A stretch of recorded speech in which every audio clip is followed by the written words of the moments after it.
Now, Adam is in the kitchen with us. Adam, so tell me that your cooking skills go beyond shrimp on the barbie and a bit of Vegemite. Okay, I will tell you that my cooking skills go beyond. Are you a good cook? When I apply myself, and that's when I apply myself. But no, I can do. Not really, no. Okay. No, I did make a lemon delicious pudding for an American birthday party, and they were like, "Why do they call it lemon delicious?" And then they said, "Oh, it is delicious." So I won.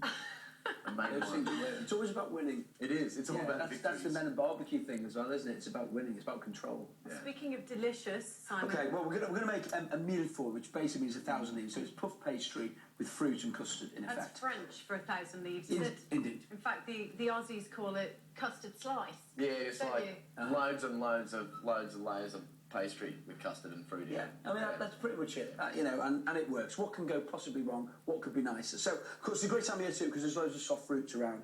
We've got some raspberries, we've got some blueberries, we've got some strawberries, but whatever's around you can use, if you want peaches, whatever you fancy you can do. We've got some whipped cream, we've got some sugar and some vanilla, a little bit of flour, a little bit of egg, and in front of you there, Adam, we have got some puff pastry. So this is really good for your six-pack, Adam. Is it? Yeah. You just smear it on? No? Protein, it's all protein. Excellent. Yeah. Do you have a sweet tooth? I do. Okay. I do. Have you always had a sweet tooth? No, I was a very lemon child. Lemon child?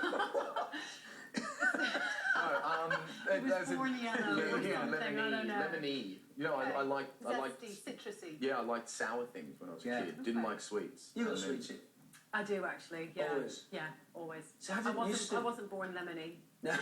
I never took a sweet tooth until I had kids. Now I have a really sweet tooth, which is kind of a bit disturbing as you get older because you can't afford to have one. So, right, first things first, puff pastry. Cut the end off that so it's nice and square. Okay. Yeah. And then you want to cut and slice down. It'll be tricky to do this because obviously it's so hot in here today that the pastry is getting a little bit slippy. So if you are going to make this, what I would suggest is obviously take it straight from the fridge and then cut it really. Right. And then you want a piece about that big, I reckon. And then sit that on top of that one. So we get them the same size. Obviously we're layering these up. You cut down there and then do one more. So we've got 3 layers. So it's 3 layers of pastry, 2 layers of fruit and custard. That's how it works. Beautifully done. And then sit all of those onto our baking sheet. In fact, I'll tell you what we'll do as well to make our life easier. Just trim that off there so it's the right length. Now, I'm a bit delicate. You're good with your feet, but not with your hands. Yeah, watch this. This is but crazy. I think though, people who kind of don't cook a lot, it is about being confident or lack of. So everyone was a bit tentative. If I was going to start dancing, I'm the world's worst dancer. I would be very tentative. Now what we want, bizarrely, because puff pastry, one of the nice qualities of it is that it rises. We don't want that for this particularly. We want to keep it down. How do you do that then? Prick it with a fork, okay, all over, loads and loads and loads. Now, we're just going to brush this with some sugar to stop it rising. But what you can do, you can actually weight it. What you could do is actually put another piece of greaseproof and then weigh it down. So you just put little beads between it and it will rise it on a uniform way. If you're going to be very chefy about it, we're not going to do that. It's always about the science, Amanda. It's always about the science. And why does the sugar stop it from rising? The sugar doesn't, but it's sealing it, so it will make it slightly crispy as well. Okay, then good liberal dusting of icing sugar onto there. Okay. Adam, I'd imagine you'd have to watch your diet with tap dogs. Actually, no. Really? Well, we eat a lot of protein because it's slow burn stuff and complex carbohydrates. So I guess to a degree, but then we also finish the show with a beer. So Of course they do.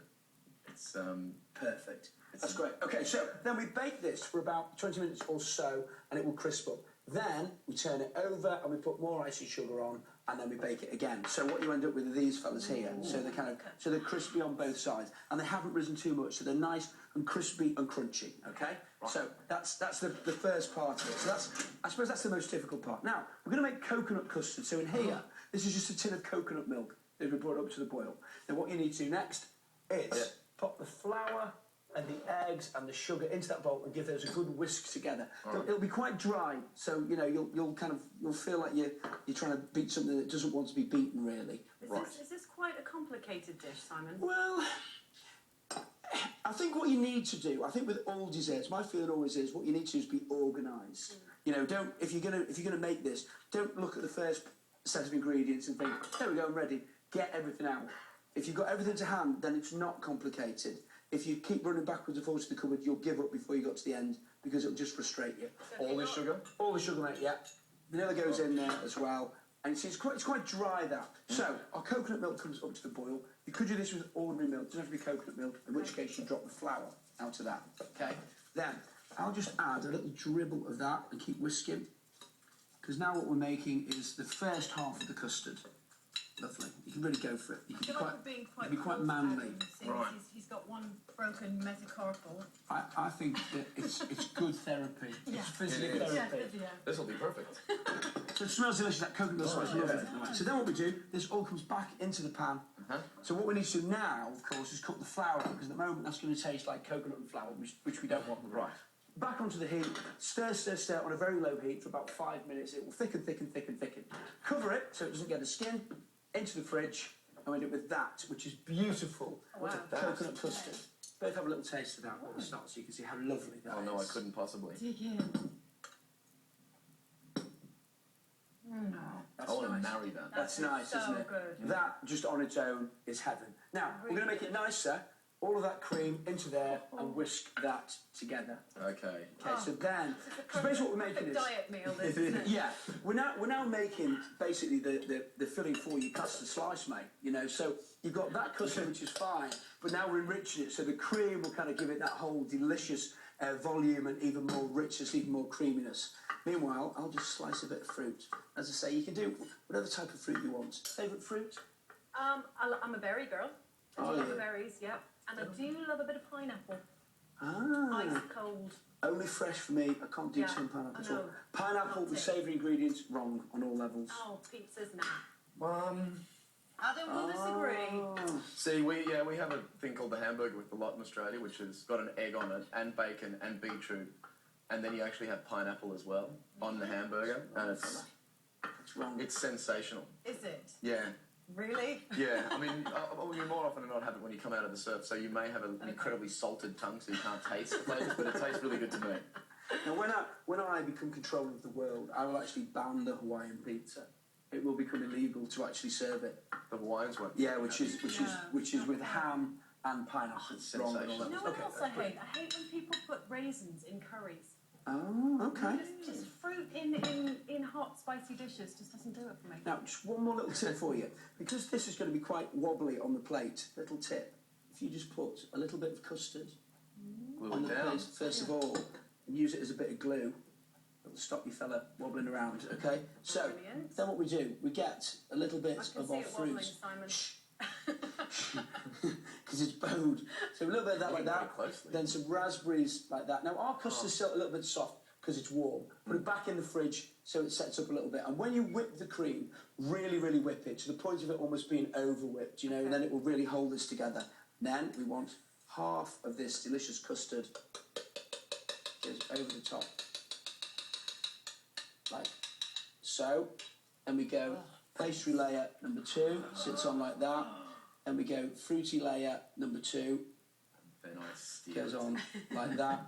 And again, don't worry about all these things spilling over the edge. This is, you know, this is supposed to be a big, sumptuous pudding. I mean, this really is going to be... That's one hell of a custard slice, that. Yeah, Tim will be serving this, obviously, at his barbecue this afternoon. This will be what he will make when he goes home.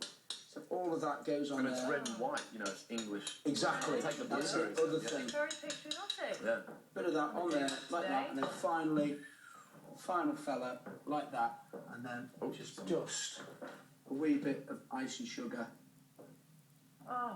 onto there. That's Beautiful. a work of art, Simon. That's fantastic. Hello. All right. Right now, the only way to serve this really is to destroy it. Obviously, it's crispy, it's crunchy, it's just going to break into pieces, but it is delicious. There we go. Dig in, go for it, guys. Oh. Do you eat it like a sandwich? Just Well, at one time? No, I dare you. I think it depends on the size of your gob, really. You know? Yeah. So, yeah, all in one, Amanda. I'm going to attempt dislocating my jaw. Thanks, Please try that. And coming up, minty marinated sardines for brunch. Have a try of that and let me know what you think. Crispy, crunchy, fruity, coconutty. Good? That's really good. That's Nice. absolutely And now time for Deja Vu and a clip of Sorry and another chance to guess what year this was first broadcast. All right?